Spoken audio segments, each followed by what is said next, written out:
right, so we're behind the blue curtain. I'm gonna have to hit the button and walk over. So, yeah.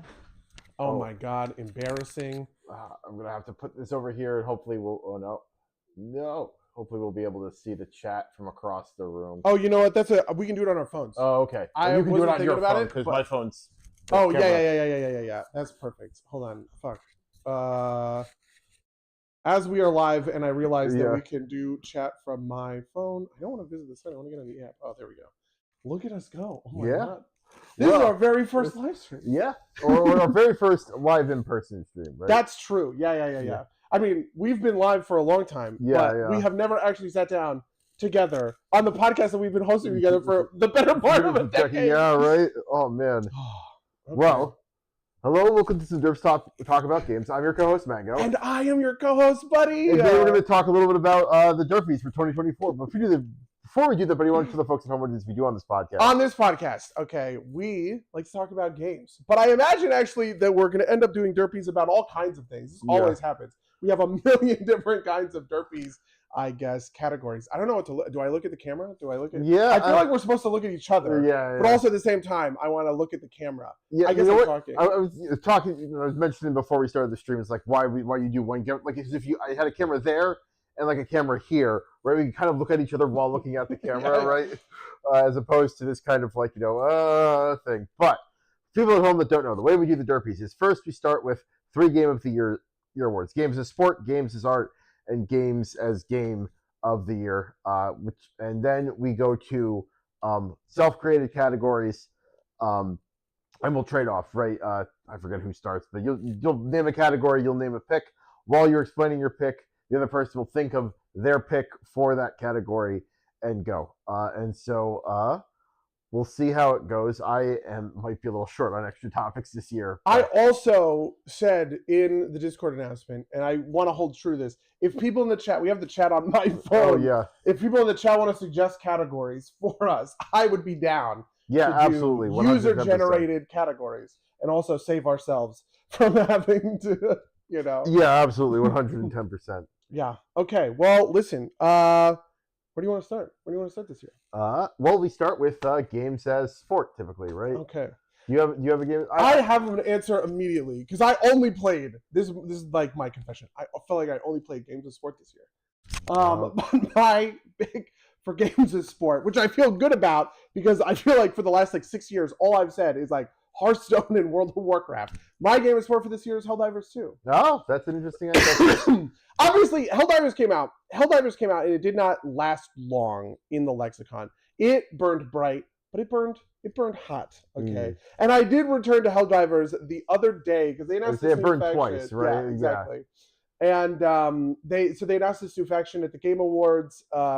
That new faction is kind of crazy and stupid. It's one of those weird things. One of the things I'm learning about is going back to a live service game after not having played it for a long time is what have they done to this place? You know what I mean? There's all this new shit. Everything works differently because they've done all these patches for their regular players. But Helldivers, I do think, is something special. And one of the things that I said about Helldivers that was so great about the game when we did our episode on Helldivers is the sport team aspect of it, right? One of the things that I feel like I've praised about World of Warcraft raiding is you get that teamwork feel of different roles, and it's the difference between a quarterback and a running back and a wide receiver.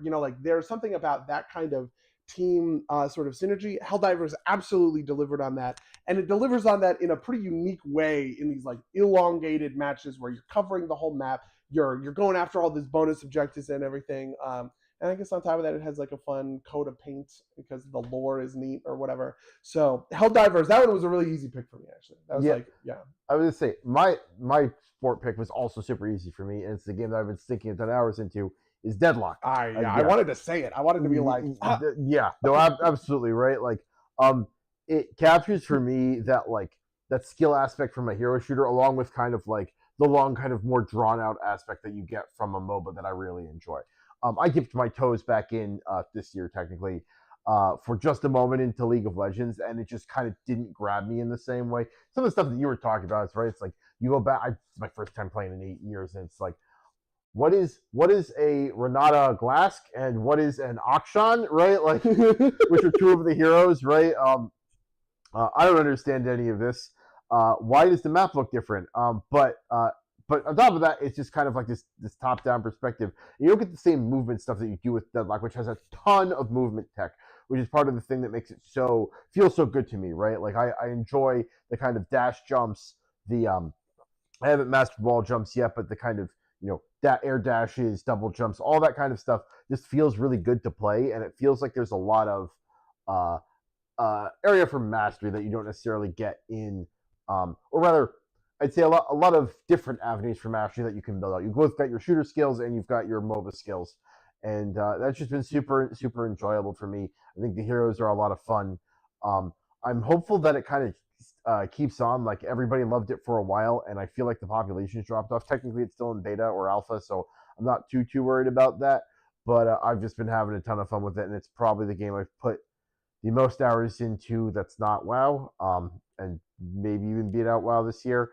I kind of dropped off of Street Fighter, not because I didn't like Street Fighter, just because it was a grind, and none of the new characters in the season really caught my interest. So that was my other big sport game. So it's been Deadlock, and I don't know if there's much more for me to say about that. Yeah, I guess so. Yeah. Okay. Well, listen. The next category, as ever, games as art. The most painful category for us this year, as we were talking about in the pre-show. Well, not the pre-show, us setting up the podcast, right? Yeah, like I don't know if I even have an answer for this, right? Like, you I have a really fake out bullshit answer. Okay, tell me your fake out bullshit. I actually have two fake out bullshit answers. Okay, my fake out bullshit answer number one is Cryptmaster, which is unfair because I worked on that game. I have historically had this rule where I'm not going to sort of shill for my own games and like put games that I have worked on this list, even though I did break that rule for Estrella 2 years ago, I think. But Cryptmaster is maybe the artiest game that I played this year and kind of a winner by default. But the other bullshit answer I have is World of Warcraft, because the War Within came out this year and included a bunch of story content for the War Within, and I feel like I could maybe make an argument that the story content for World of Warcraft was more sort of artistically fulfilling than like the story content for Cryptmaster. Cryptmaster is like a technical, like a design achievement, right? It's not really an achievement on the level of plot twists and deep, meaningful characters or anything kind of along those lines. There are characters, but like really the magic of Cryptmaster is in the technical way that game is sort of set up. And I don't know. Those both feel like cop-out answers to me. Yeah, I mean, mine's I guess going to kind of be a cop-out answer too. Like, it's going to be, I guess, Dragon Age Veilguard, and that's I don't particularly like. I finished Veilguard. I can't say I particularly like. I thought it was very mediocre. Is probably the best way to put it. It grabbed me enough to finish it, and part of that was the story. So I guess I do have to give it credit there. And there's nothing else that really fits into this slot. The other games I really enjoyed this year, one of them's taking the Game of the Year slot, and another one just like is like such an antithesis for art side of things that I couldn't slot it in here. So I guess it does have to be Veilguard. Well, okay. Well, what are your honorable mentions then? For what? For for games as art. Like you said, there are two other games. Oh, there are two other games that I'm going to give other awards to. Okay. Like game of the year is going to another game, and then there's a game that I'm giving one of our made up awards to, and you'll know it when I get to it. It's like it's definitely not a games as art game. Okay. Yeah. So I guess it has to go to Veilguard, and it did get me in some ways, right? Like I really enjoyed. Man, I can't even remember the names of any of these fucking cities. The like fake Venice, I really liked. I liked Treviso. Treviso, yes, yeah. Okay. I liked some of the storyline. I did like Lucario's storyline, although I thought basically every single twist was obvious. There might have been one that caught me off guard, but I can't remember what it is now. But like, the moment. How much Veilguard have you played? No, I have basically when we moved. It just like torched all of my ability to play, play Veilguard basically. Yeah. So. Well, without giving too many spoilers, there is a character that you meet pretty immediately in Lucario's storyline. I'm like, he's gonna betray us. Oh my god, is it the cousin? Yes. Okay, yeah. I called that immediately. Yeah. I just wanted on the record. I got it before Mango revealed it. Okay, sorry for any spoilers in the chat, by the way. But I remember the first time I saw this, when you meet him, the grandma is like, you guys should all go on a mission together. And then he's like, okay. And then immediately he's like, I'm going to go do this other thing off screen. And then you come back and the grandma's dead. And I was like, that guy fucking killed her. Yeah. Or whatever. Or orchestrated her death or something. Because it was just such an obvious, he's going with you and then he's breaking away sort of thing. Oh, and he's also got the, like, I don't know. That wasn't the big, I mean, that was part of it. The big thing for me was that he had big, like, you know, I'm the cousin that no one thinks is as good as my as Lucario, like energy, right? Like, oh, he's got an inferiority complex, and he's gonna, you know, betray. He's the one that like betrayed the whole thing, which it doesn't turn out quite like he betrays the family, but isn't part of like the big betrayal, right? In the area, but like you know, but like I said, the I enjoyed some of the like storytelling aspects of it. We've talked about this before that like neither of us really liked the therapy talk aspect of it. We thought was a big drawback. You can't really be mean to anybody, right? That like, you know, your choices really don't matter so much, right? Like they matter for like marginal reasons, but it's just kind of like how snarky you are to various characters. I don't know how fragile that is because I did all of the content, and so I got like the complete ending or whatever, right? Including the post-credit scene with like a sequel hook's too strong, but it's kind of like like a whisper from something beyond the sea, right? Like type deal, which is again a spoiler-ish thing, but it is what it is. And the game was also very easy. Like the last hard thing I did was the final optional boss that I beat 12 levels too early. I believe Lou, who I guess isn't in the chat, which is unfortunate. Oh my god, you know what? I never actually like published. Oh, you didn't publish the message? I made the message live, but I didn't make it go. How do I do that on mobile? I found it. I got it. We're good. I saw the button over there. I just yeah. I've never actually done this on. I've never done this on mobile before. Okay. But yeah, my game is under the year, I guess, is Dragon Age Veilguard. But games is game of the year, which this was the game I was sitting and I was thinking, I guess I have to give game of the year to Dragon Age Veilguard. There's nothing else that like fits into the slot. But at the very last minute, 9 Souls came in and it was like so excellent. I was like, I can give it to this. I really enjoy this game. The storytelling was all right. It's interesting because like I kind of fundamentally disagree with some of the messages. Like it's a very kind of like nature versus science story in the way that like sci-fi is usually kind of like, and the technology made us unhuman, right? Like there are parts of that I disagreed with on like a personal level, but I thought the story was interesting. A lot of Eastern themes that I thought were cool that I'm kind of like as I like learn little bits of things, I'm like, oh, this is probably a reference to like like I think Lear, who is a character in the game, is a reference to like the founder of Taoism, who may or may not have been real, right? Like his name is like something that begins with an L that I don't quite remember. Is it Lear, Lyr? It's Lear, like King Lear. Oh, I see. Okay. But I don't know how much of that is like intentional reference to like or just kind of like how they decided to represent this character name, right? But like the combat is super great, and the Metroidvania-ness of it is fantastic. It is super hard in a lot of ways, right? Like, but in a way that like it was fun with some challenging points up until there's one boss that just fucking wrecked my shit, and I'm like it was one of those things where it's like every boss is multi-phase, right? And so I fight a bunch of like, oh, this is tough, and like manage to get to the second phase. Okay, we can build on this, right? Play for a while longer, and I'm like, I beat, hit the second phase. I'm like, yes, there's a third phase. I'm like, how the fuck am I supposed to do this? But I kept playing, and I got through it. And the other big thing is like the end, the final boss was probably 3 straight days of playing. I would say like 4 or 5 hours of the 30-hour runtime was on this final boss. And it was super satisfying to get it, right? It was like I could feel this. Is this gonna be it? This is gonna be it. And I hit it, and it's perfect, absolutely perfect. Super satisfying game. Super great Metroidvania. I'd highly recommend it to anybody out there if you like Metroidvanias. If you really like Silksong, or not Silksong, you really like Hollow Knight, and you're waiting for Silksong to come out, whenever that happens. Can I make a cold shot? I think Silksong is going to be on Switch too.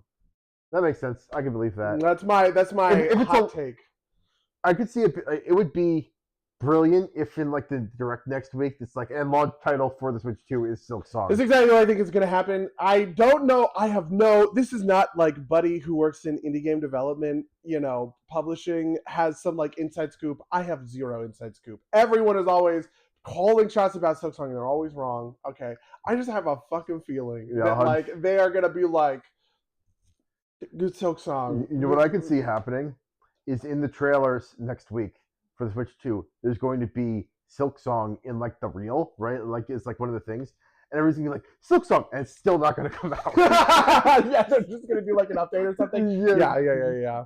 They're gonna say Silksong 2026. Like Silksong coming soon.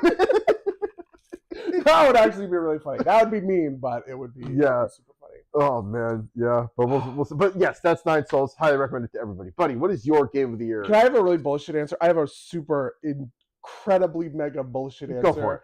Which is Seventh Expedition. My D&D game. Yeah, I know. I know. You know what? That's fine. My real answer. I will walk that back. My real answer is actually Total War Warhammer 3 for the 2 DLCs that they did this year. They did the first DLC, which was the big one, was called Thrones of Decay. Okay, and if viewers will remember, maybe, I don't know, I have had, sort of a very up and down relationship with some of Warhammer 3. There was like a lot of controversy on launch. I thought that was overblown. But then there were a couple of DLCs and I didn't really like vibe with it, whatever. Okay, that's fine.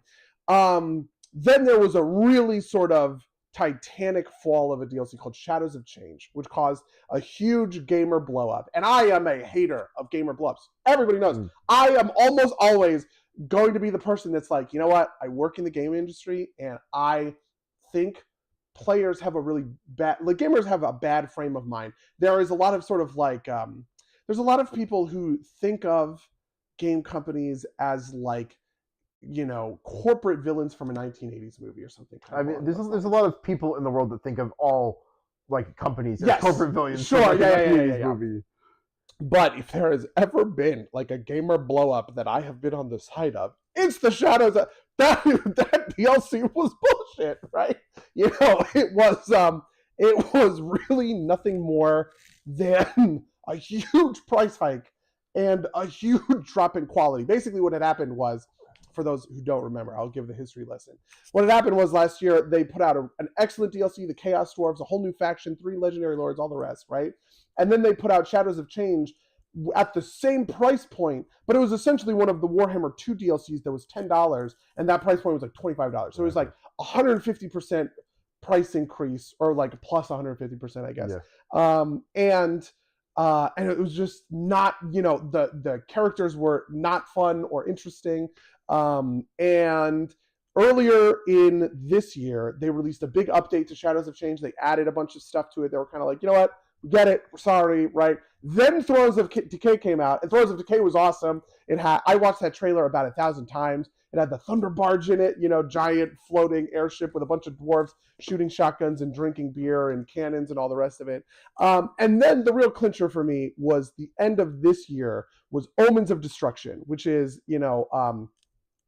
Khorne is my favorite chaos god. It was the Khorne Greenskins ogre sort of update. That one is actually just okay. It's kind of just a 7 out of 10. But like, from my perspective, going from a, really disastrous year, turning it around with an excellent 10 out of 10 DLC, and then following up with a good enough, okay, sure, DLC, is also pretty great. So I'm a big Warhammer 3 fan at the moment, and it probably pulled the most hours out of me outside of World of Warcraft for sort of obvious, stupid sort of reasons, but I kind of feel like World of Warcraft is just okay at the moment.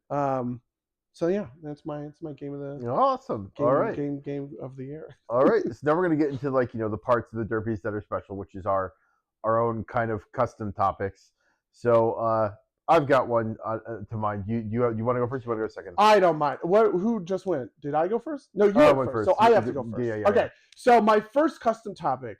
I'll make this one easy. My first custom topic is favorite tabletop gaming session of the year. And for me, I talked a little bit about this, but I'm not actually sure I talked about it on the podcast. Earlier this year, friend of the cast, Lou, came to visit us in Los Angeles, and we went to this special gaming. Did I tell you this story? I don't think so. Okay, we went to this special gaming place that Warren, other friend of the podcast, Warren had found to play an in-person session of 7th Expedition, which is the game that I started over the course of this year. I did a campaign pitch me for it long time ago, and we're actually like making it happen. It's a lot of fun, all the rest. It single-handedly turned me around on my feelings towards online and in-person play. It is currently an online game, and it is a game that I really only could run online for a couple of kind of reasons that I could talk about. But the big thing about 7th Expedition is, it's a big kind of sandbox game. And one of the things is that there are dungeons. They're exploring the map kind of region by region. There's dungeons in the region. They uncovered this dungeon, right? The dead city of Taj Tekka, right? Which is sort of the story of 7th Expedition for the first part is it's actually kind of like Hell's Rebels. It's Beastmen, the Burning Blood, but it's that as smallpox to Native Americans, basically. So some of the first colonists, one of the third expedition, came over. Somebody was infected with burning blood, and it just like ran roughshod through these locals, sort of the native, kind of the native population. They discover what is like. It's like it would be like Cortez discovering Tenochtitlan, but it is destroyed, essentially. That's what Taj Tekka was. It's the big dungeon. And we had this in-person session, and it was so electrifying that it just gave me like a complete, sort of paradigm shift in the way that I sort of look at D&D. I used to sort of think of online games as actually being kind of better for me because they help me organize. I'm not a very organized, sort of GM. Online games are very good about organization, and I feel like I took a lot of advantage of all sort of the extra sort of pieces of it. And there's something to sort of that electrification that really turned me around and be like, oh my God, I miss in-person D&D so fucking bad. And I just feel like the titanic shift of it, even if, ironically, I thought of Taj Tekka. Taj Tekka was about a 6-hour session. I was like, the idea for these dungeons is actually a little bit like in Hell's Rebels when we would play on weeknights, those were 3 hours. But then sometimes we would play on Saturday, do a bigger, longer. That's what I thought Taj Tekka was. Taj Tekka actually took us 5 sessions to get all the way through. So it was one 6-hour session plus 4 additional 3-hour sessions to get all the way through that dungeon because I designed it in this insanely convoluted way. But even though, the way that I had planned the dungeon to play out didn't match any of it, just, I don't know. There's something about that sort of live atmosphere to the game that was really special. So that's it. That's awesome. That makes sense. Yeah. I've talked about this on the podcast before, but mine's obvious too. My like 8-year-long running 5e game run by friend of the cast, Chris, who is at LVO right now. We've got comments. I don't know. I can't see them from here, but I can see that we have comments. Oh, hold on. I flipped the phone. Oh, yeah. Let's take a look. But that 8-year-long game came to a head, and we went to a cabin out in like rural Illinois and finished the campaign over the course of 3 days. Right? We would get up, eat breakfast, and play D&D for 8 hours, right? That is so satisfying. I want to do that so fucking bad. Yeah, for like 3 days straight. It was fantastic. It was super fun, and it brought the campaign to like a very satisfying ending. There were a couple of like personal things that were great about that. My character was a dwarven warlock that always had the kind of like, the kind of like the party was always like, is he a good guy or is he not? Right? Like, we got this big artifact and they wouldn't let my character have it. I was real fussed about it. Not me personally, like the character. Sure. Mason, who is a Mason in the Masons Guild, was very frustrated about it. But the game ended with like Mason and Kara, who was the elf that the dwarf that he has the dwarf would always like get into it with, right?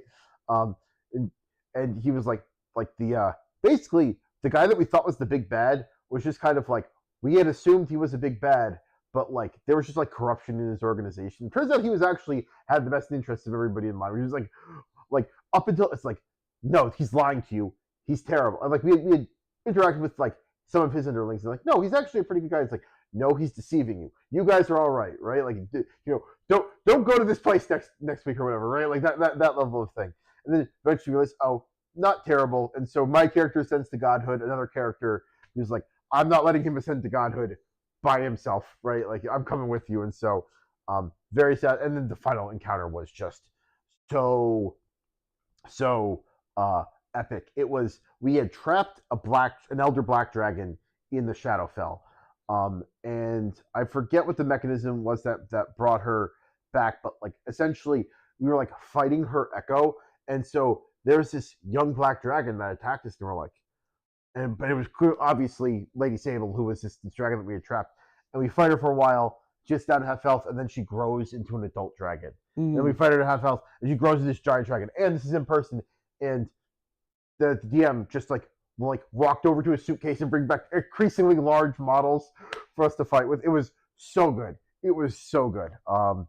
And it was also for the 2024 changes where they like the weekend before. Wait, so you played with them? No, we didn't because like like that weekend at Gen Con was where the release was coming out. Right. I'm glad because they took away like I was playing a fiendish warlock and it's like ultimate ability is hurl through hell. Right. And in the original rules, there's no save, right? Like if you get the hit on it, you send the thing to hell for a turn and it comes back and takes like 10d10 damage, right? Now there's a save. It's like so glad I got that one in. Yeah. Right before they nerfed your character. I cannot fucking figure out how to get chat working. I'm so sorry, gamers. But yeah. Because it won't I see. You wanna go back to can you go back to the what's it called? You should go back. You should go back to like the regular chat. We'll get whatever comes in afterwards. But I will walk over and read what it says. Okay, yeah, I definitely want to keep up with what people have said. Delph says the porn couch looks great. Lou says it's me, friend of the cast.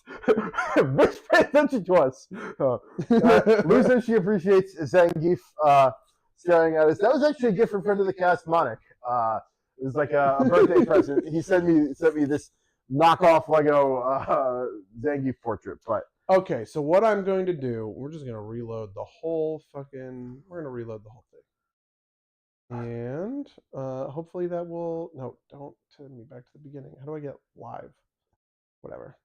Well, we're trying our best, gamers, okay? Yeah. There's some hiccups in the Derpies 2024, I guess. Is this chat replay or is this chat? I don't actually know, because what I did was I went to our thing, and this is us, which should be live, right? Right. And it looks like it's like just not loading, which is interesting. Oh, maybe it's Wi-Fi? I'm not connected to your Wi-Fi. Oh yeah, there's like no internet down here. All right, so we will live tech. Do I get to vamp? Yeah, vamp for a second. I don't know. Do you guys like my country boy outfit? This is my new thing. I decided now that I live in New Hampshire. Well, I guess I should actually fasten the cuffs. The thing I like to do with my country boy outfit is actually roll the sleeves up because I think that looks the best. This is some Derps talk about fashion. What was your favorite drip from 2024, Mango? It's the next category, okay? With favorite drip, yeah. Yeah. Okay, so I have us near to live. Nope.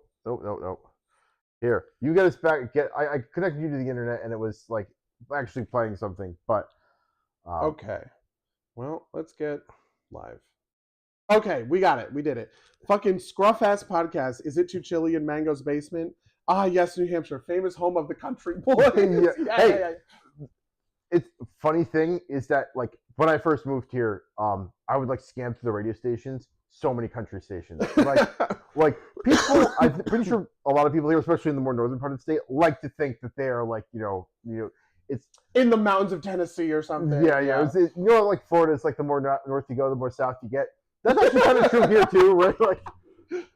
Like the real kind of like. Is that a saying that people have? The more north you go, the more south you get. Yeah, for Florida, yeah. I guess that makes sense because like it's all the transplants in Miami, West Palm Beach, and everything. Okay. And like Jacksonville is basically, you know, I love Jacksonville. That's where my in-laws are from, but like it's you know it's closer.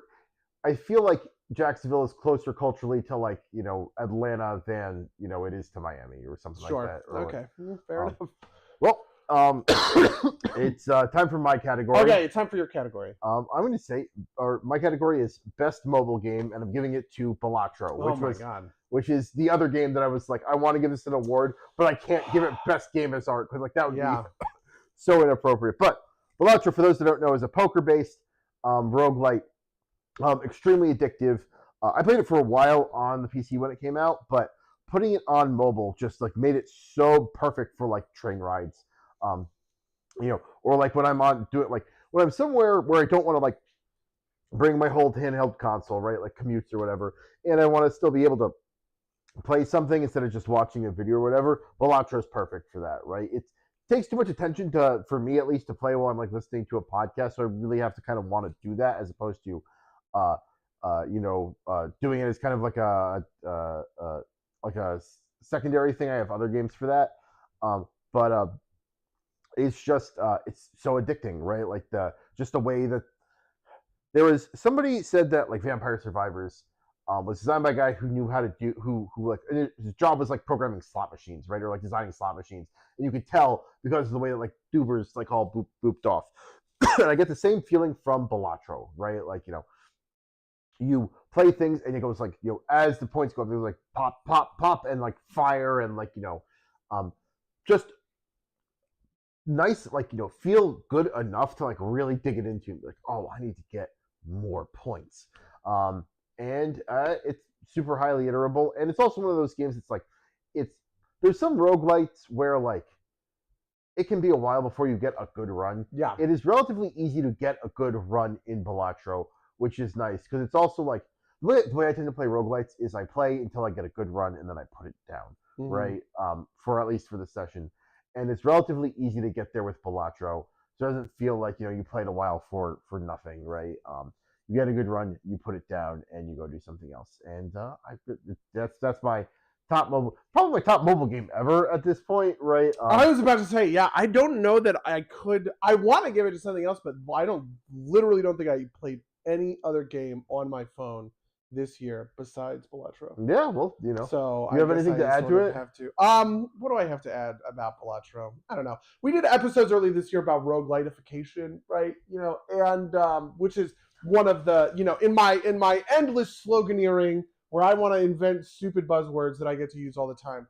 Roguelitification was my first one. My core thesis with roguelitification is this idea that like the reason that you can do it to anything is because players are so complex now, or are thinking in such complex ways, right? That playing games is less about linear play and more about like two-dimensional play. You are, you know, I want to conceive of it as a plane that you are exploring across rather than sort of like in Dragon Age. Dragon Age Veilguard feels old, and I think that's an effect of roguelitification because Dragon Age Veilguard 15 years ago would have been the most insane, amazing game of all time, right? Because it's just like such a crazy, you know, there are a bunch of different things all trigger. I mean, whatever. You're right, fine. You know, like. Well, I mean, it would have at least, if it was a miss, it wouldn't have been a miss because it felt dated. It would have been a miss because of the other things we talked about. Yeah. It feels like a sequel to Dragon Age 2 in that kind of way. Which came out actually like 15 years ago. Right? Yeah. It is from that time. This is actually also how I feel about Skyrim Starfield, right? Like Starfield doesn't hit because we've sort of moved on from that kind of game, right? And the force in the sort of game design world that is exerting on that is roguelitification. Players are more advanced. We are smarter, and we think about the whole sort of possibility space. And now you can make a game where you are, you know, you're only given a piece of that possibility space each time, and now you're sort of rolling into it. Civ 7 just announced crazy roguelike mode, which is kind of ridiculous and I actually think is bad, but whatever, we'll see. I'm willing to give it a shot. I don't want to. Civ 7 has brought me around in a lot of ways, and I am committed to giving it a shot. But one of the weird things that they just announced is that there's meta progression to the leaders, right? As you play, yeah, I know this is so weird. As you play Civ, your like accomplishments for that leader unlock like a meta progression that is in the single player only, not in multiplayer, that like unlocks more of their stuff. So the idea is they're treating Civ sort of like a roguelike, which I actually think is kind of correct and smart in a weird way, but also ridiculous in other sort of ways. And I'm sure we will end up talking about that when we do a Civ 7 episode.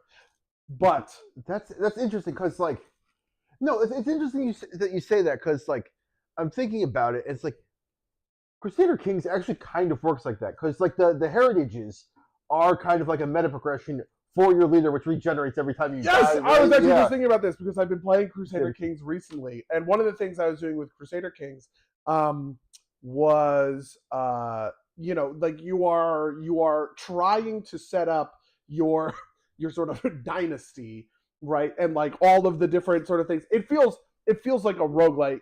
I don't know, it just feels like sort of like a roguelike game. Anyway, I think Balatro is probably the best example of sort of this roguelitification effect I've ever seen. And so, yeah, I don't know. I was also just in Montreal that week. I had nothing to do besides listen to podcasts and play Balatro. So, yeah. Honestly, for a second in there, I thought you had like named a category and I had missed it and like roguelitification. No, that would be like best podcast episode of the year or something. Yeah. Okay. My next category, this one will be easy because we got to do movies of the year. Is best movie of the year. Do you even remember the movies that we saw this year?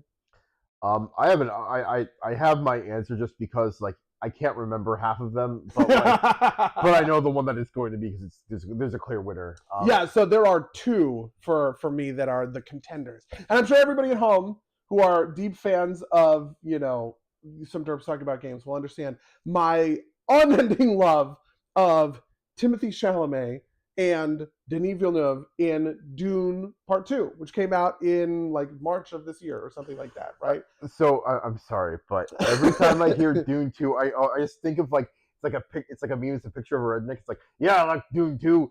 Dune 2 girls at once. So my favorite director, one of my favorite actors, and I loved the first one, which I think was my movie of the year in 2023. Dune 2, I loved everything about. I mean, there's so much to the filmmaking that I thought was so spectacular and amazing and great. There's that whole section in the bleached sun planet for the Harkonnens. Austin Butler, you know, just like slicing people's throats out all the time as whatever that guy's name is so, it's just like so iconic and good. Fade Ratha, maybe. Fade Ratha, yeah. Fade Ratha. The sort of the meditation, I don't even know if you would call it sort of like the meditation. I love that Dune 2 is about sort of hero stories while it's also just like a hero story, right? Like it has this sort of like metatextual thing of like, you know, the Bene Gesserit are pretty intentionally setting up this savior person in order to control what is happening on Arrakis, at the same time that Paul is skeptical of that, Chani is skeptical of that, right? All of this stuff is going on. I just think all that on a thematic level is super amazing and great. But the other thing about Dune 2 is I haven't watched it since I saw it in theaters, okay? Which is why the second movie is such a contender, because the second movie is Furiosa, which I also famously love and have watched about 1,000 times. That movie is so crazy. I want to do an episode on it because there's so many like little things in there that I think are so. Did that come out this year? Yeah. Yes. Jeez. I know. Isn't that weird? Honestly, when somebody told me that Dune 2 came out this year, I was like, you're fucking lying. Right? What? Yeah. Yeah, but it, you know, whatever. It did, I guess. Furiosa, because it's become so eminently watchable, is a complicated answer. I think it is probably worse than Dune in terms of quality. but it's just I just can't stop watching it. I just watch it constantly, all the time. There are so many moments. There's this one camera shot that I'm obsessed with. Okay, it is there's a guy on a motorcycle and a guy with a big like a riverboat fan, okay, on the back of the motorcycle. And they're zooming along and you're thinking, oh my god, that guy's got this fan. He's got to have what is this? Are they going to do the motorcycle? No, he pulls a parachute and then he shoots into the air. The motorcycle ties him on this sort of line, and then he lets the line go and he turns on the fan and he's just sort of parachuting around, throwing grenades at the war rig or whatever. But the thing that's crazy about it, okay, is the way that it's shot. You're watching the motorcycle, okay, and the camera's right here, and then he pulls the parachute, and you would be thinking that and I don't even know how they did this, you would be thinking that it would sort of cut or whatever, but it's all one fluid shot. The motorcycle zooms out of frame. It stays on the parachute guy as he goes up into the air. The war rig is in the shot and doing all this other sort of crazy stuff at the same time. He disconnects the line and it still, follows him as he floats to the other side of the war rig and is throwing these grenades down the war. And it is an insane one shot. And it's so fluid and good. And I'm just like, I'm obsessed with it. I just can't stop myself. There's a lot of other stuff I really love about it in terms of who Dementis is as a character. I talk about, I talk about how I sort of miss unrelenting, unrepentant sort of villains. Dementis, Chris Hemsworth's character, is absolutely a version of this, but he is also incredibly sort of smart and clever in a way that is unique in any of these sort of movies. It's one of the first times where I felt like the villain was genuinely cunning rather than sort of narratively cunning, but if you think about it, you know what I mean? They're not actually that smart. There's a lot of sort of sleight of hand going on. It's Dementis does legitimately outthink people constantly. And the only person he can't, Furiosa. I'm obsessed with this movie. And I feel like I have to give it to Furiosa for that reason, which breaks my heart because I love Timothy, okay? And I love Denis Villeneuve so much. Have you seen the Bob Dylan movie? No, but I want to so bad. Yeah, I actually kind of hate Bob Dylan, but whatever. I mean, I was gonna say I linked you that Nardwar did an interview, and I thought that was. I watched Nardwar review, didn't watch the movie because I don't care about Timothy Chalamet. But, yeah, I mean, I'm such a hater of music biopics, and I find Bob Dylan's music to be bad. Oh man. So I don't know. I would say, can we give an award for movie that looks stupid and I will never see, and which is the Robbie Williams Monkey movie, which apparently made no money. Wait, what movie? You know who Robbie Williams is? The UK pop star.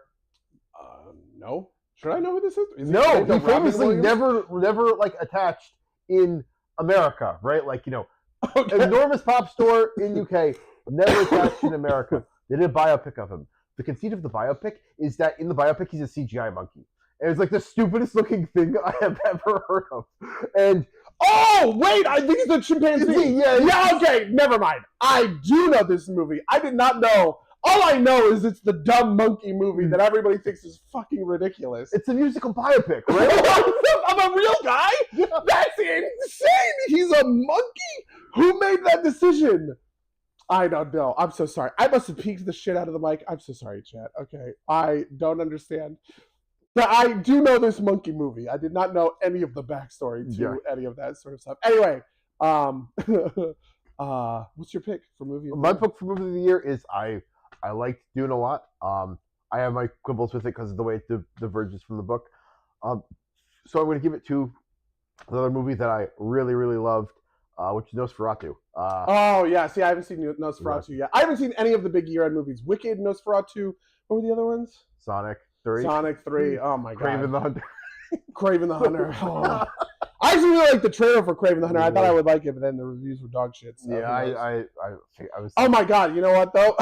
I actually forgot there was a movie that came out in February of this year, which is why it was so long ago that I forgot that it's actually my favorite. Madam Web. Oh, I'm just kidding. Okay. Yeah, I would say. I mean, oh man. So the other one I could say is EFIS, which is the film that my brother was the DP for, releasing for limited run in March. So go see it. For general audiences, it premiered at Kinzane at Cannes. You know, just a little thing there. Are we gonna like go to? It's got to be in New York, right? It's gonna be the closest. I'm sure it's going to be in Boston. It might even be in like it was at the New Hampshire Film Festival. Oh, really? So the director and the writer are from Concord, or not from Concord. They're from Nashua, and like it's a New England story. Like it's set in Massachusetts, right? So I'm sure it's going to be in a bunch of major markets. So like it's definitely going to be in Boston. I would not surprise me if it was like at like a local theater in Portsmouth or something. Okay, so. Fuck yeah. Well, I guess we'll have to go and do a podcast on it. And I'm gonna rip it to shreds. Okay, Greg Tango. Okay, I'm coming for you. But my like I said, my real answer is Nosferatu. I am not the hugest Robert Eggers fan. Really? Yeah. Oh, we talked about this because the Vivitch. Also, apparently my brother really doesn't like the DP that does all of his work for him, like on like a personal level. So like I've got a little bit of personal. Sure, yeah, I get that. Listen, I have plenty of people who I have grudges against in the industry. So like I just thought so.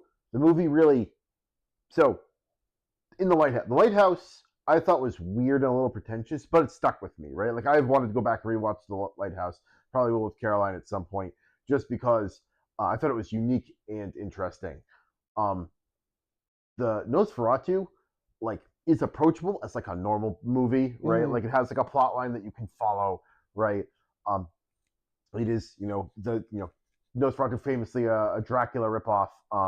It has the famous. It's the plot. Like you said, missed character villains that are just kind of like bad. Count Orlok is not a misunderstood man. He is like an evil, like Romanian, vampire that wants to suck the blood out of people, right? Like,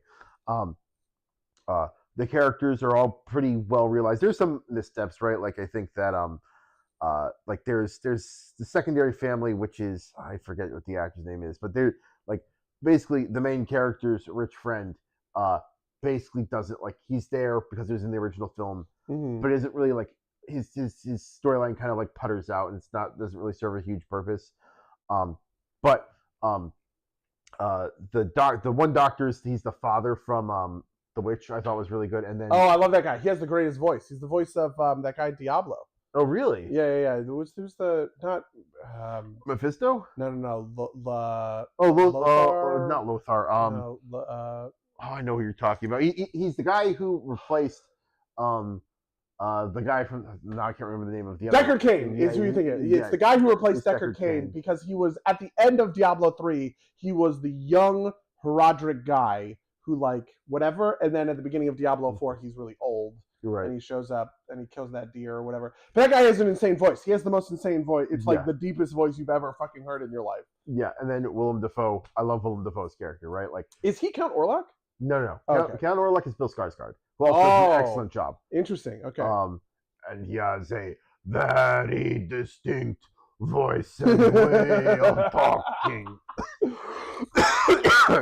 As I hurt myself trying to do the voice. Willem Dafoe plays like this kind of like he's like when the doctor can't figure out what's happening, he's like, I have my old professor who was thrown out of the university because of his journeys into the occult, right? Yeah, sure. And he's just like a half crazy man, right? Like, and it's fucking he's fucking great. Caroline's like terrified out of her mind, like they'll like grasp me sometimes. I just lean over to like. While Willem Dafoe is being like, a weird little guy, I just lean over. It's like, I'm gonna buy a top hat, right? But yeah, it is. It's so much fun. Like I said, it's both approachable and beautiful. And so yeah, I'm gonna give it to Nosferatu. Okay, it's good. Oh, there's been a bunch of chat. Ooh. What's in the chat? According to a clip I saw on the internet, he decided he wanted to be a CG monkey for the Robbie Williams movie. Robbie Williams wanted to be the CG monkey? Yeah. This continues to be ridiculous. Or maybe it was like one time he said he felt like performing monkey, and the director's like, perfect movie concept.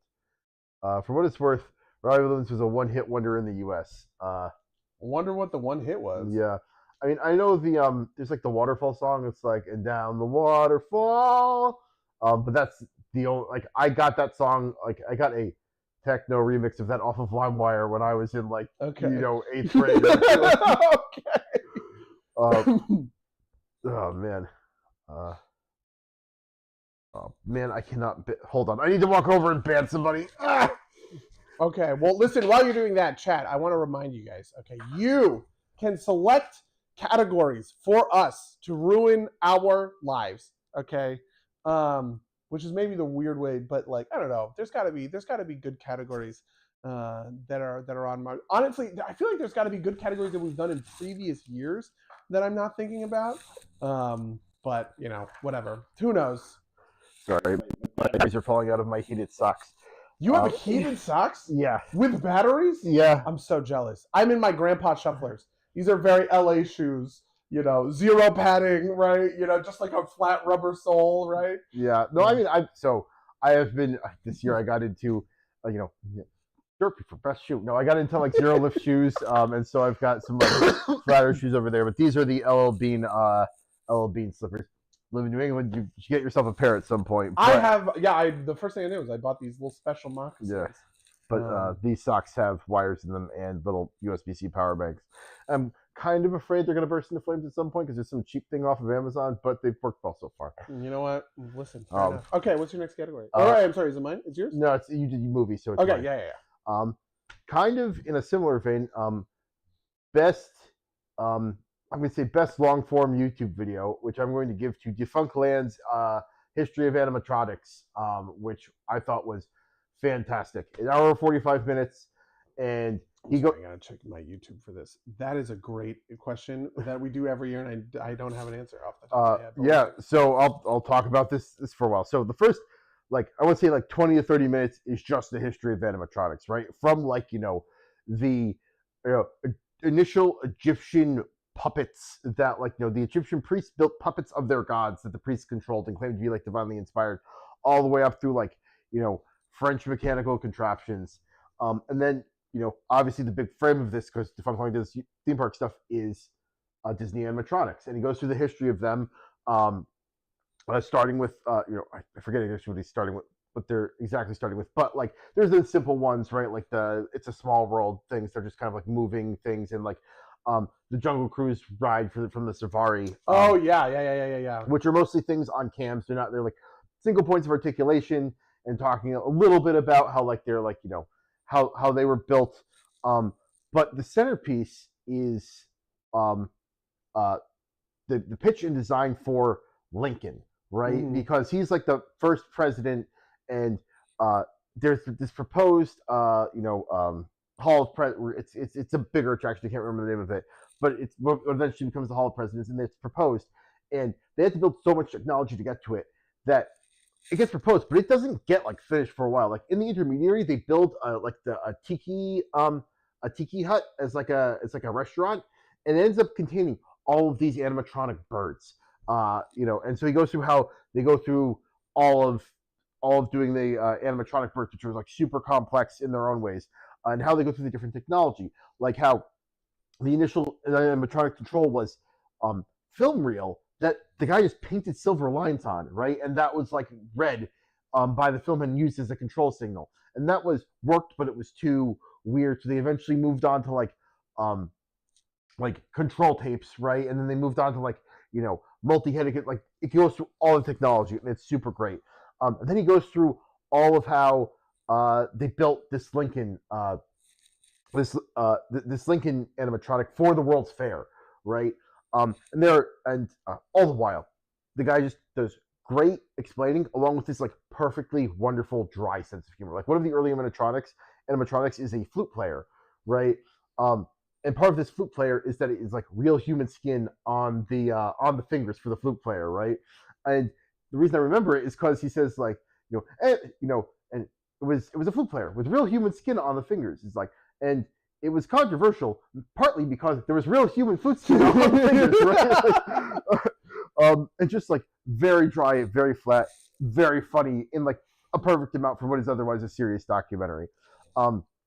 But the thing that stuck with me most about it is he's talking about this in the run up to the World's Fair. It garnered a lot of controversy, right? Like, is this the are they going to be able to represent Lincoln respectfully? Is this an abomination? Is this like some sort of affront to God in some way, right? Like, is it just disrespectful to the president, right? Like, you should never do this. Like, why couldn't you hire an actor to do this? And then when he gets to the Hall of Presidents, he's like, and there was no controversy because it had embedded itself, and that's Disney had always done this, right? Even though it was only like 4 years later, even though there was a living president and a recently deceased president, right? Like, in the hall, and I was just like, oh, everything's always the same, right? Like, I don't know if he meant this, but the parallels to the way AI is going, like AI generated art and AI generated voice stuff, right? Like, it's like, oh, it's the same thing. It's the same as it ever was, right? And so, for both the quality and the perhaps intentional, perhaps unintentional meditation on how that relates to the current time period, I want to give it to Defunct Land's video on animatronics. I do not remember the full title off the top of my head, but I will go and put a link to it. Okay, wait, hold on. Now I do want to get to the rightful video off the top of my head. Oh, fucking Christ. What the fuck was it called? I was open to it, and then my phone like fell off a cliff, and now I have to figure things out again. Okay, but it is a video. Have you heard about the Coco video? Do you know what I'm talking about? Like Coco Melon? Okay, Coco the gorilla could not speak sign language. Yes. This is something I am insane about. I hope everyone in the chat is freaking out that I am bringing this up again, because I think it's an incredibly important. This is like so insanely important. The Coco video did not come out this year, so it doesn't count. But the guy, okay, the Coco the gorilla guy, whose name is Soup Emporium, who's made like 4 videos, okay, he put out a video this year called "Simpsons Hit and Run is not as good as you remember." It is 2.5 hours. It's actually got a little subtitle. Oh, the subtitle is "Sorry. Simpsons Hit and Run is not as good as you remember." Okay. Simpsons Hit and Run is a game that I thought was neat, and I played when I was a kid. Did you play it when you were a kid? No. Yeah, it was like a PS2 game that I rented from Blockbuster maybe like 3 or 4 weekends in a row. Didn't think much more about it than that. I personally like Simpsons Road Rage, which I bought, I want to say, for $10 in like a clearance bin at like a Staples in 2003 or something like that. But Simpsons Hit and Run is not as good as you remember. Is a truly masterful video essay, not just about it dovetails through like 4 things that are all encompassed in this idea, but are kind of ridiculous. The first one is just like the construction of a video game, right? He gets into the aspects of like the physics engine and the backstory of how the developers were making this project from the ground up, the different ways that they conceived of, Simpsons Hit and Run is essentially trying to ape Grand Theft Auto, but with an engine where there are no guns. You know what I mean? Like, they didn't have any, they built that game to simulate The Simpsons. Not that The Simpsons would have had guns anyway. And so all you can do is interact with cars. But at the same time, the Simpsons Hit and Run map is like evocative and sort of alive because it does this magical thing where it condenses all of the Simpsons sort of like history. And the Simpsons like continuity doesn't make sense on purpose, right? There is no sort of like there's no like George R.R. Martin grand plan to it, right? Things are constantly getting established and then contradicted all the time because it's a sitcom and that's sort of like the way it works. And they were able to actually coalesce all of that together to make a cohesive, like explorable, third-person, open world Springfield, which is like kind of enough of a feat itself. That's like the first part of this, like the game design part of this. The second level of this is like the drifting part of this. Viewers will know that I'm obsessed with the Fast and Furious movies, and I have gotten obsessed with these stupid, movies. I went drifting this year, and I learned all about sort of like racing and tech and stuff like that. Simpsons Hit and Run gets into this. It talks about oversteer and understeer and like the way that the stupid physics engine doesn't model traction correctly, or there are bugs in the code where it will wildly throw your center of mass backwards and forwards to be above the front axle or the hind axle because it doesn't really know. This is simulating the engine. The engine is either above your front axle or your back axle, and it's the heaviest thing in the car, so it depends on where your traction is. But anyway, it's just like all of that stuff is awesome. The third level of it is there's this whole intermediary section where he talks about why The Simpsons isn't as good as it once was. And this is one of those times where I came around on something. I famously did not think The Simpsons was bad. I thought The Simpsons was actually fine, and I've actually watched a lot of modern Simpsons, and this is okay. My whole thing with The Simpsons is standing on the shoulders of giants, right? The Simpsons like popped up and went this far, and then everybody else kind of caught up and then eventually sort of surpassed The Simpsons. The Simpsons has stayed essentially the same, right? It's been as good as it ever sort of has been. But this is a video that really changed my mind on that. And it changed my mind on that by talking sort of about the ship of Theseus problem of The Simpsons hasn't stayed the same, and it has gotten worse. And it's gotten worse because it has this setup for a time that doesn't really exist anymore, and also it has been sort of undermined like 4 times, not undermined in like a typical sense, but in like the siege warfare sense, right? Where it is like dug out from under itself in order to build a whole new sort of supporting structure in terms of, comedy and all of that other sort of stuff, right? And he basically made he just made a good argument for, I don't know, that to sort of be the case. And then the final piece of it that I thought was so engaging was talking about the speed running and sort of recreation aspect of the game. Why do people care about Simpsons Hit and Run and want a remaster of it in sort of the current day and age? And it comes down to speedrunners really care about this game. There's a lot of speedrunning hacks, and it does that summoning salt thing where like it breaks down. Oh, then this is when they figured out that you can hit a fire hydrant and flip into the air. I watched a full video on Simpsons Hit and Run speedrunning. I don't know if it was somebody saw it or somebody else, but I definitely saw one of those videos this year. Yeah, and so this video condensed all of those things into one sort of location, and it was great. And there's a little bit of the humor, a little bit of sort of the extra stuff that I really love. And it's not as good as this Coco video that I am obsessed with, because Coco the gorilla could not speak sign language. Okay, you guys. Language equals vocabulary plus grammar. Animals can understand vocabulary, but they don't understand grammar. This is gonna kill me. But it was the single best. Yeah, it's the single best video essay, I think. Yeah, which dovetails neatly into best long form video essayist. This is one we typically give for the artist rather than the work of art. And my answer here, I actually think I've given a Derpy to him before, is Folding Ideas. Have I done Folding Ideas before? You probably have. I really probably have. For long enough. He did 3 videos this year. One of them is not great. It's called Gold, which is about like Idris Elba doing a shill documentary. It's stupid.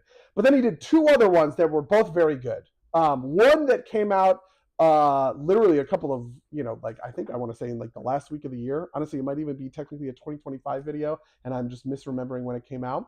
That one is called Man Tracks, which has some of the wildest sort of, what do you think Man Tracks is about? Just based off that name. Man Tracks? I guess it has a subtitle. It's Man Tracks, a true story about fake fossils is what it's called. Oh, is this like a Bigfoot thing? It's not. It's sort of close though. The 20 minutes of the opening video is talking about the history of sort of like fossil hunters, and how this one fossil guy who's sort of like an Indiana Jones, but like on the cusp of where paleontologists were sort of taking over. So like fossil hunters used to sort of be these like adventurous archaeologists going out and trying to find dinosaur bones, right? And then they kind of got replaced by academics. And there's this guy at the cross point. You think the video is about him. His name is Robert Bird, or Roger Bird, or something like that.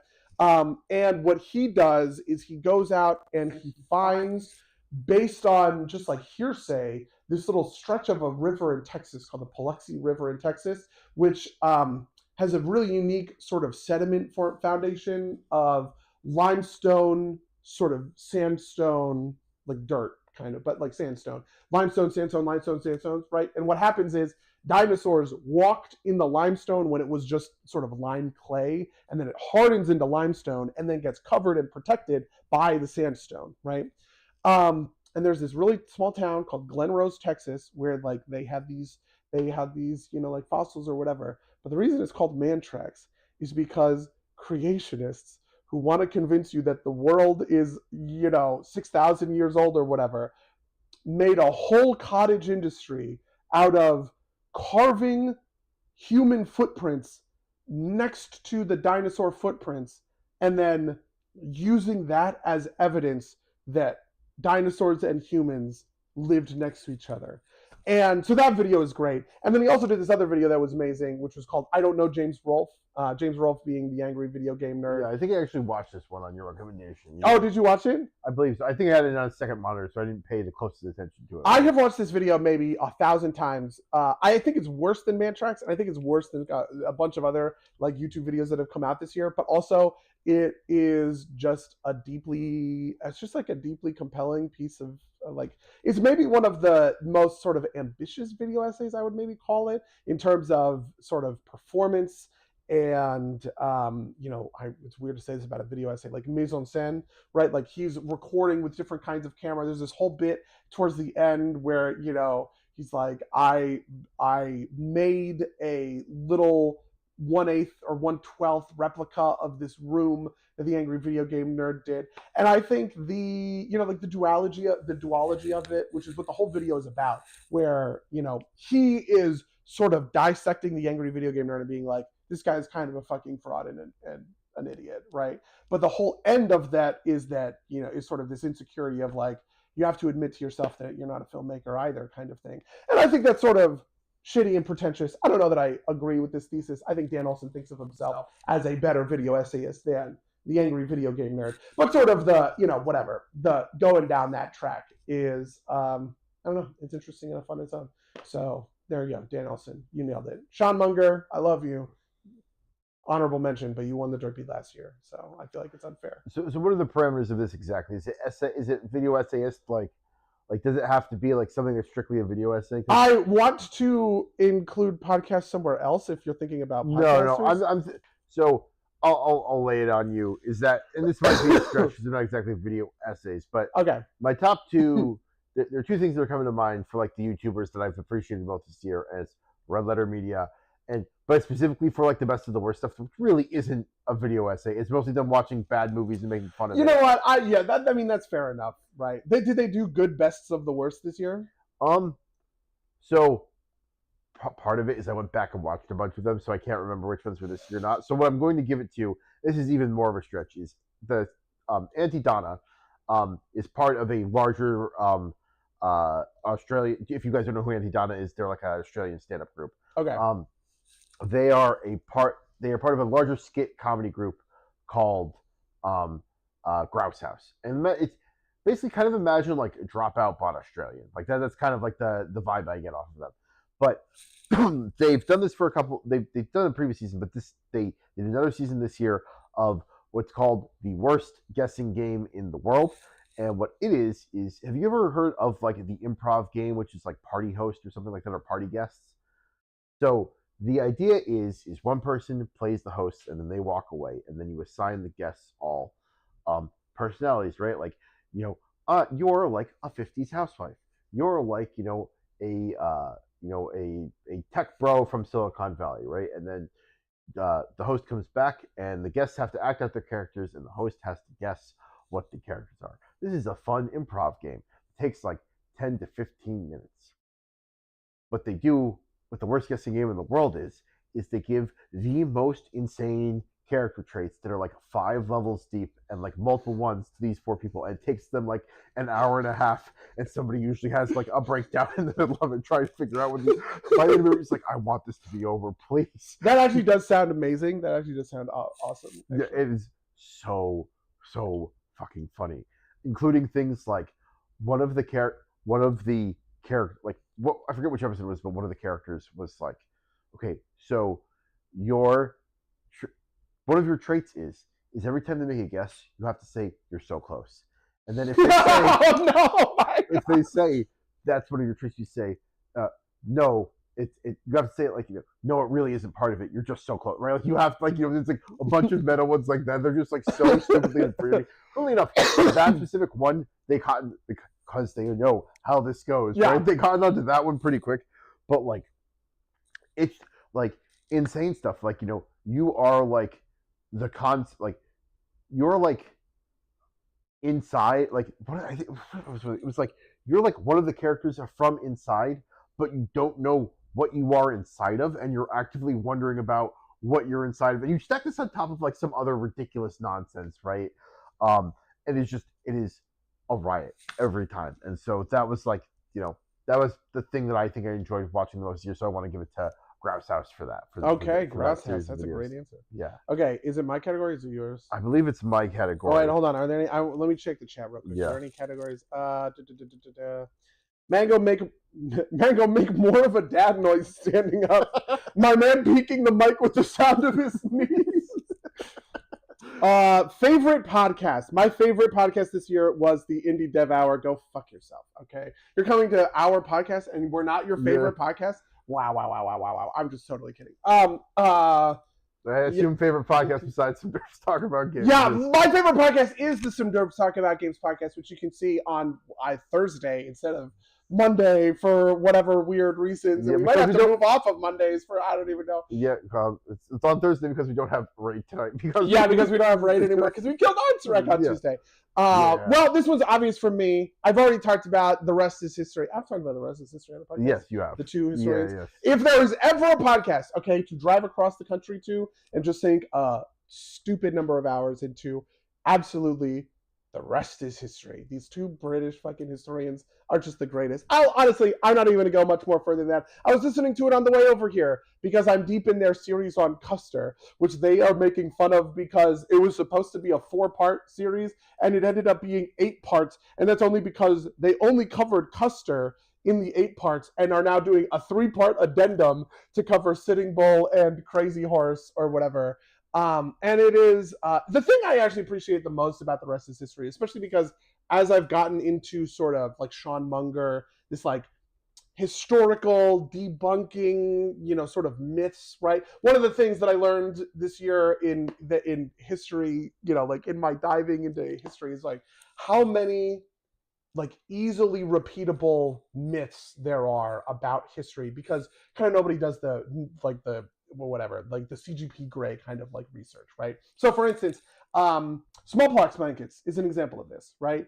I learned this in school, right? That, the European colonists, the Spanish settlers brought these blankets that were infected with smallpox, gave them to the Native Americans. It's tremendously fucked up. They are using germ warfare or whatever, but that's not a real thing that happened. It maybe happened once, and even then you're not sure. Right? Well, no. So the reason we know it definitely, it's about the intent. Right. The reason we know it definitely didn't happen for intent is that germ theory didn't exist. They did not understand that these blankets were infected with smallpox because they didn't understand the concept of smallpox as an infection that is transmittable through a dirty blanket that is, like sores of someone with smallpox on it kind of thing.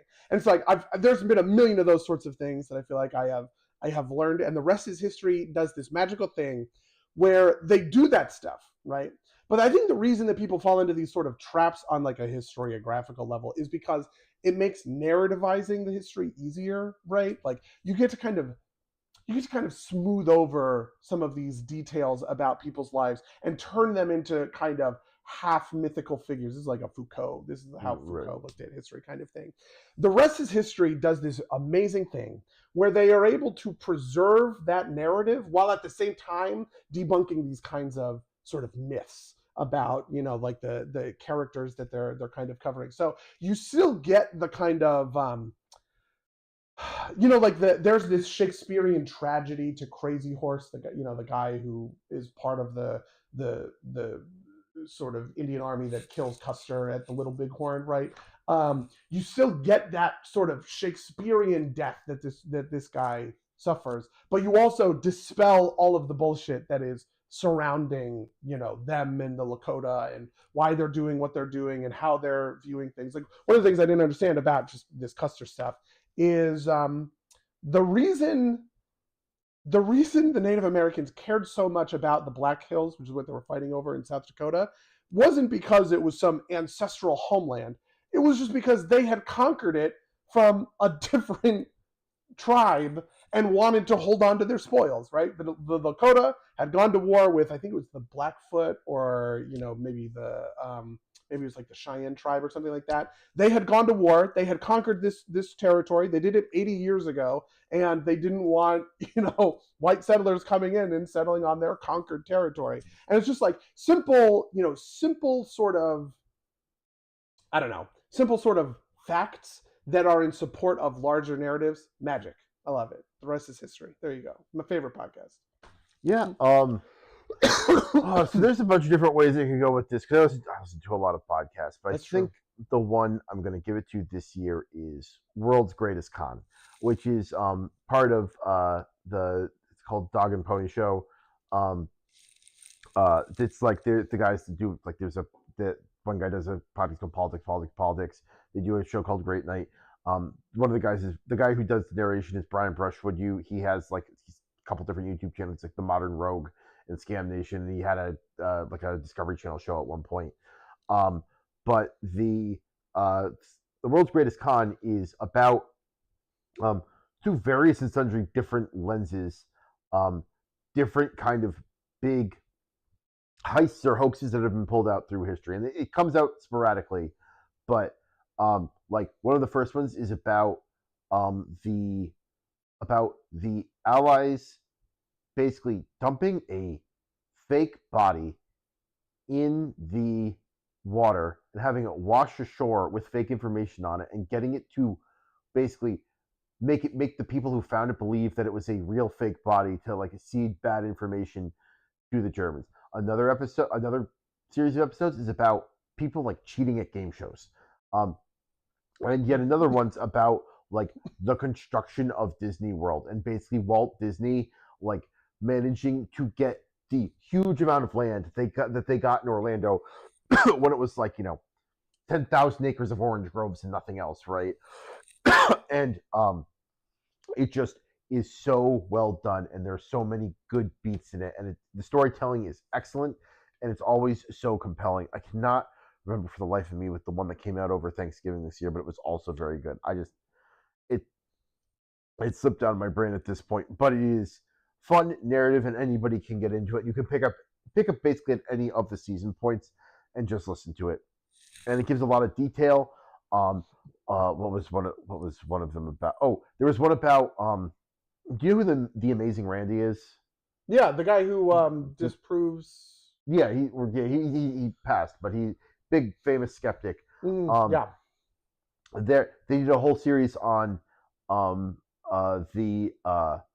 there were a couple of guys who basically joined a psychic study and used trickery to convince the researcher that they were psychic. And the whole point was to, like, because the researcher genuinely believed it, and the whole point was to prove that it was like that anybody trying to prove it could deceive people who were, even people who were trying to stick to best practices. They could be got. They could be got, and how terrible they felt at some point, rug pulling under this academic, right, and being like, this was all fake, right? And it was linked to, like, the Amazing Randy was part of it in some part. But it was just it's interesting because it's like it goes through like how they do the tricks, and also how like terrible they feel about this man who like was their friend at some point, right? Like just like that they like that like opened their home to them to like as part of this, right? Just like, yeah, we totally faked all of this, right? Oh like God. your entire life's research, your entire research is a sham, right? Like this year of research, and yeah, it does stories like that, and I think it does them particularly well. So I want to give it to the World's Greatest Con. Okay, fair enough. Well, I think it's your category, bud. So. Oh man, what am I gonna do for my category? I had one. Oh, best guilty pleasure television show.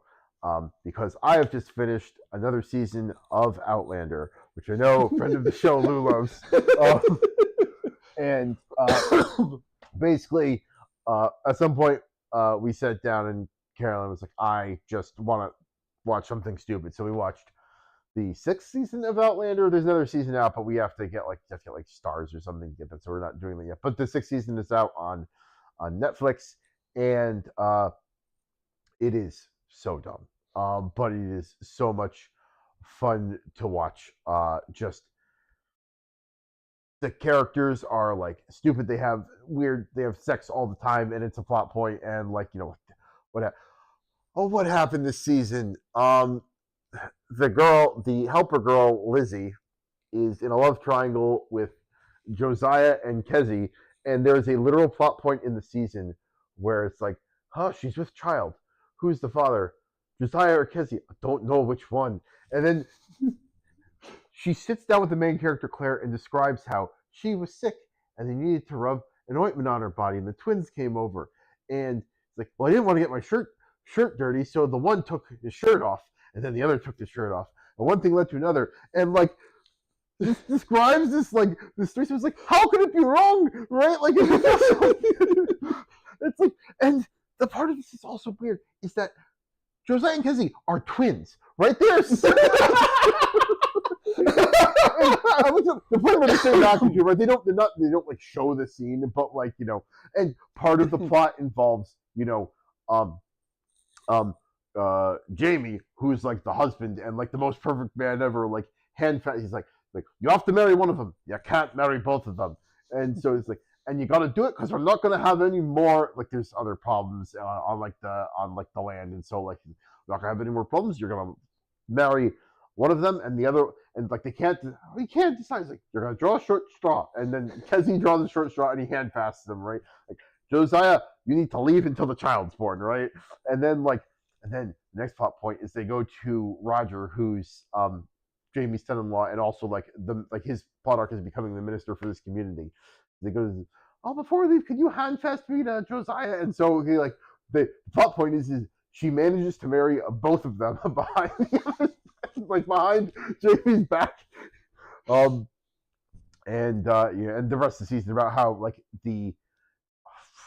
Jamie had a friend or had an acquaintance who was a Catholic in prison in Ireland at Ardsmuir, who comes to live on Jamie's land, and Jamie's not exactly happy about it, but it's like, I can't very well say anybody from Ardsmuir but this one guy, right?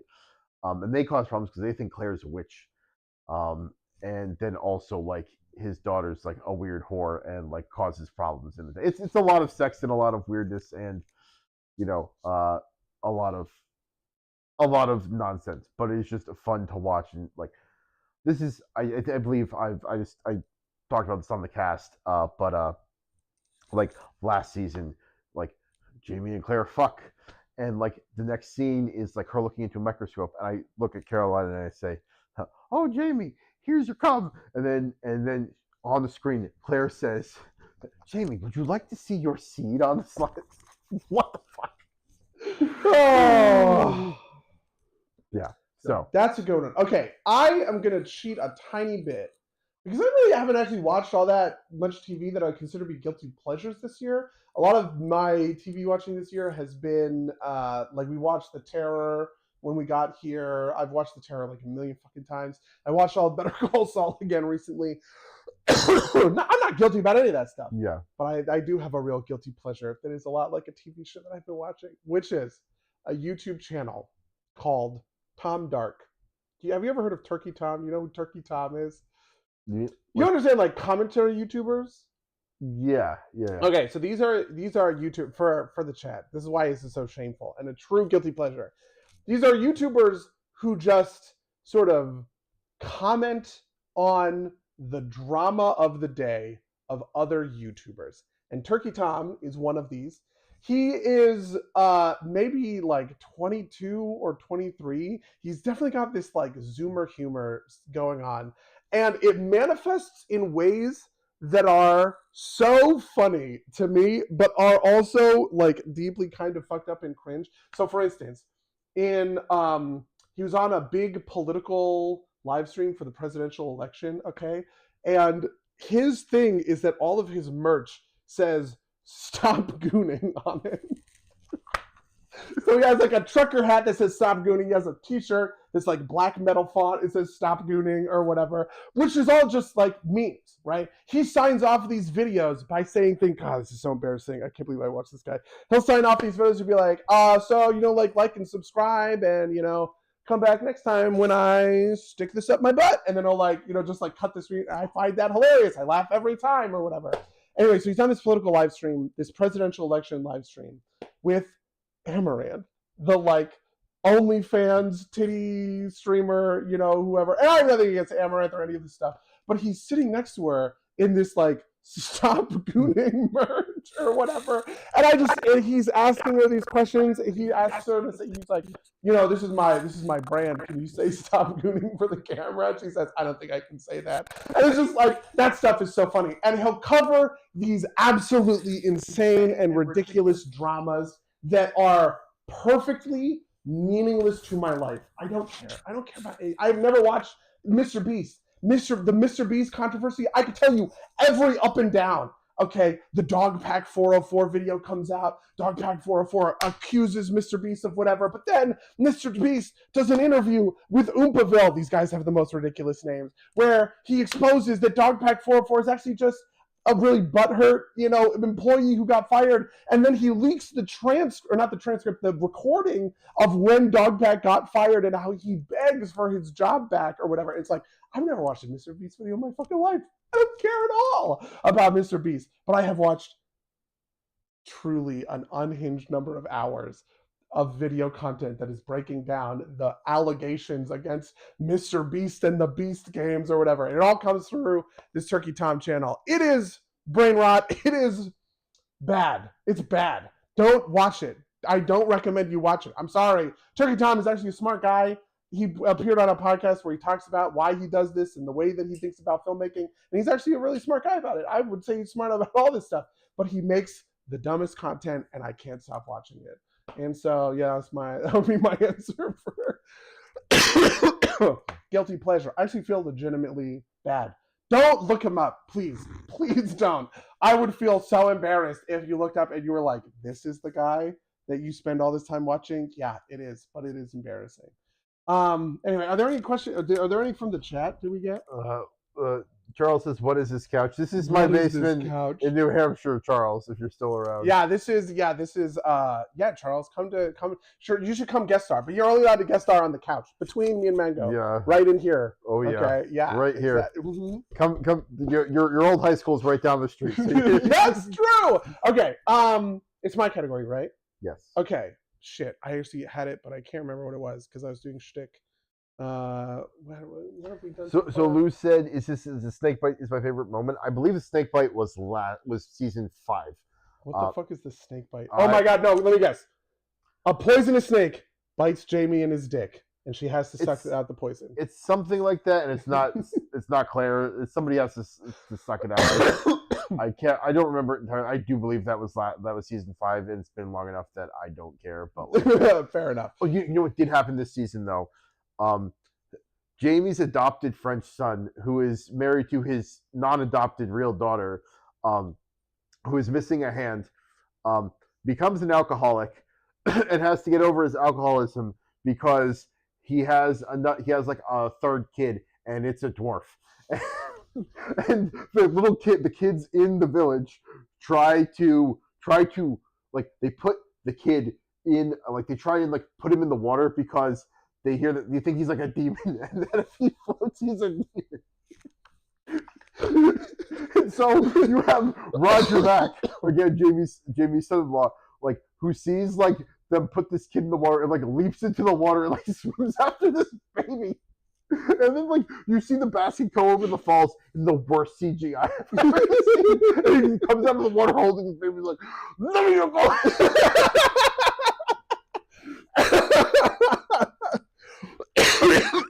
Crap. Oh god, man, this cough is killing me.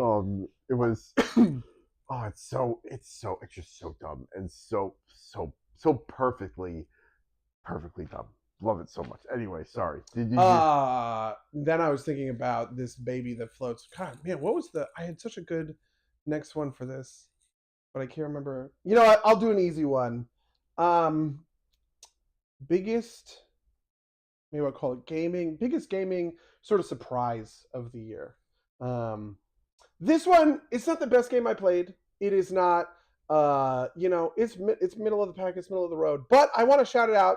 I talked about it really early on in this year, but I thought about it when I was thinking about 2024. Remember I told you about that game Witch Hand? Vaguely. Yeah. Indie game, very cute art from this artist who does key art for a bunch of other indie games. I think his name is John Nielsen. And I saw Witch Hand and I was like, this looks interesting. It was like $8 or something. I played it and it's almost serene. The amount, I just remember what my category was. It's almost serene, the amount that it is normal. That it's just straightforward. It's just a good time. It did not blow the door down on anything, but it was just unique, interesting mechanics I've never seen put together in this particular way, and just sort of unraveling the process of getting from point A to point B, like learning the game, beating the game. It was actually kind of magical. Actually, the way I talk about this in a work context, I call this vision, right? For my job, I play a million of these, these playable builds. And this is the thing that's hard. People don't have a good sense of this. When I'm playing a sort of demo or like a vertical slice, and we're talking about publishing it, right? You have to sort of see the future, right? You know how I made that thing where I was like, everybody would have published Undertale if they knew it was Undertale. But the problem is that you have to play maybe the first level or whatever the vertical slice of Undertale kind of looked like, right, at the time, and been able to see the future and go, oh, I understand how this could grow into something sort of more. I would call that sort of vision. There are a lot of games that I play where I figure out the core conceit in 5 seconds and I'm immediately bored because it's like, oh, I understand. It is, I don't know, but I'm not going to shit on anybody in particular. But I see this kind of all the time. Witch Hand had vision. It was not special. It was not amazing. It wasn't the best game. It wasn't even the best indie game I played this year, I feel like. But it was a surprise. It was a real good surprise. I want to recommend it. So yeah. Yeah. Awesome. No, that makes sense. For this, I think I'm going to have to name Supervive. Oh yeah. Because unfortunately, I hope that this game survives for like more than like a month. Yeah. But all the things I loved about Deadlock, and the way I talked about how like you can't kind of get that kinetic feel from a top-down thing, Supervive or from League specifically.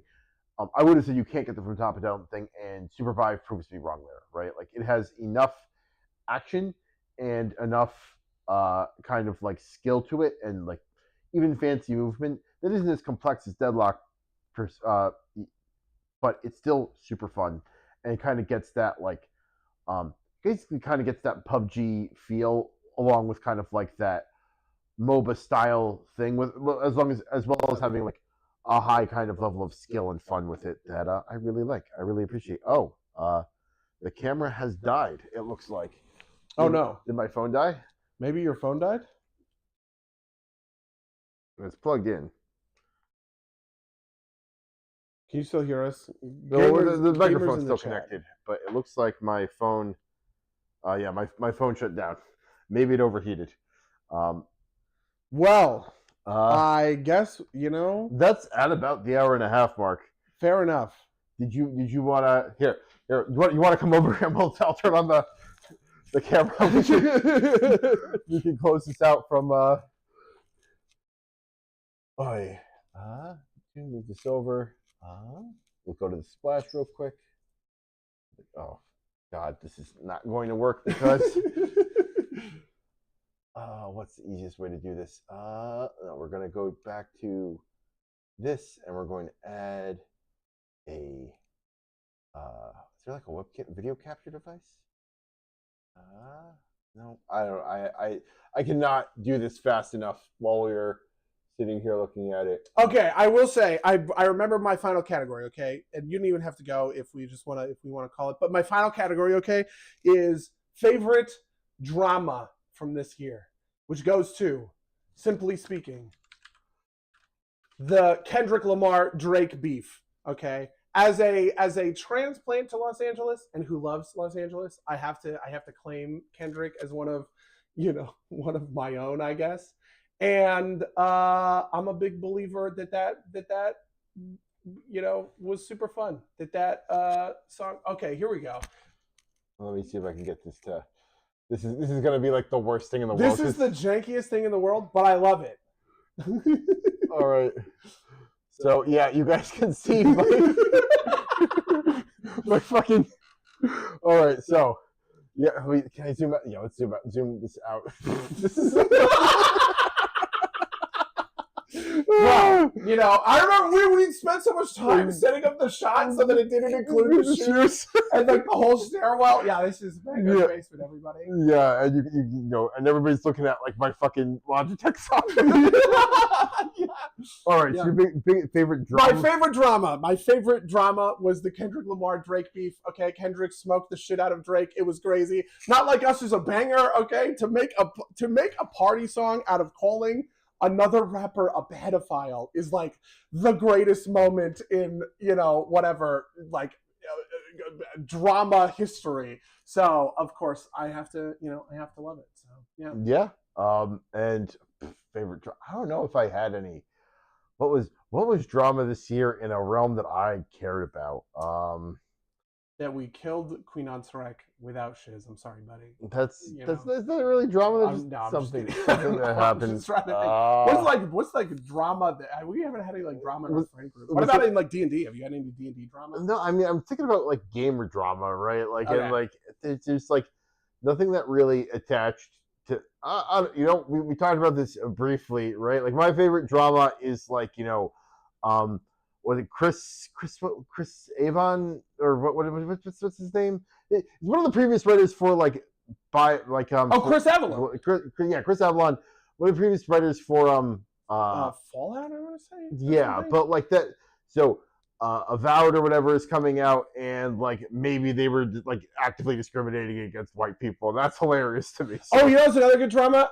Do you know? Have you followed this pirate software stuff? Oh, I saw there was drama. I don't know what. Do you know the drama? The drama is okay. He was in a dungeon for World of Warcraft Classic Hardcore, right? They were all level 60, and like the tank did a bad pull or something, and he chose to cast Mage Shield? I don't think Ice Barrier existed. I think it's Mage Shield on himself, use all of his mana to shield himself, and then blinked out of the dungeon. And everyone was like, you abandoned your teammates. You could have saved their lives if you spent that mana on Polymorph instead or whatever. You know what I mean? It's just like the funniest gamer drama I've ever heard of in my life. He's like basically getting canceled over it, Oh man, I don't know, like I did see a bunch of things that were like on like Twitter. A bunch of people like, he worked at Blizzard, right? And like that he worked at Blizzard, and also that he worked at because like that's his shtick. Do you want to sit on the stool? So I not like flop squatting. Well, the thing I'm afraid of is that I'm gonna be out of. I guess I'm actually in pretty. Look at this. We're in frame. We're gonna wrap this up because this is not sustainable. Yeah, it really is not. So that's going to be that's been your Derpies for 2024, culminating in this like trash kind of display. But listen, I hope you're all ready for more podcasts from the couch. Maybe we have to get a more sustainable video set up. At least the audio kept the whole time. But with that, I'm going to say. Oh no, I have to do the whole outro. If you want to rate and review us if you want to email us about any things we talked about in this podcast, you can email us at derpsplaygames@gmail.com or podcast@derpsplaygames.com. Follow us at twitch.tv/derpsplaygames or youtube.com/derpsplaygames, but these go out live. Everything else, rate and review us on Apple Podcasts or wherever. Everything else is down in the description. Buddy, you have anything you're looking to promote? I guess not. You announced a new game, right? Oh, I announced a new game, actually. Echo Weaver. Well, yeah. We announced a game yesterday. Echo Weaver. Have I already told you about Echo Weaver? No, but I retweeted the post. So. Good, I appreciate you. Okay. Yeah. Echo Weaver is very sweet. It's we call these Metroidvanias, which is I hate this. I'm so sorry. This is my personal podcast. I'm allowed to say this. I hate this genre, this title.